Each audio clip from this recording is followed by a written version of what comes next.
పాత్రలు కేంద్ర వాళ్ళ ఉపాధ్యాయులు ఏపీ పాత్రలు నిరసన ప్రదర్శన చేస్తున్నారు, పెద్ద ఎత్తున పాల్గొన్నారు. ఈ నిరసన ప్రదర్శన ప్రధాన డిమాండ్లు ఇప్పుడు ఇన్ని రకాల పాఠశాలలు ఉండకూడదు, జీవో 117 రద్దు చేస్తామన్న ఆ హామీ మేరకు ప్రాథమిక పాఠశాలలు, ఉన్నత పాఠశాలలు, ఉన్నత పాఠశాలలుగానే ఉండాలి.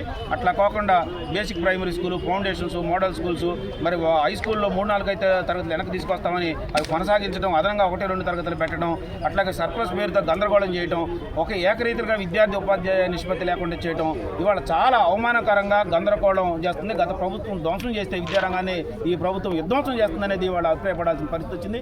కనుక ఇవన్నీ లేకుండా జీవో 117కు ముందు ఏదైతే ఉందో అదే విధానంలో పాఠశాల విద్యారంగాన్ని ఉంచాలి. అట్లా ఉపాధ్యాయులకు సంబంధించి వాళ్ళ బదిలీల్లో ఉన్నటువంటి అనేకమైనటువంటి వాళ్ళ చట్టం అని చెప్పి తీసుకొచ్చి ఏకపక్షంగా వెళ్ళిపోయారు.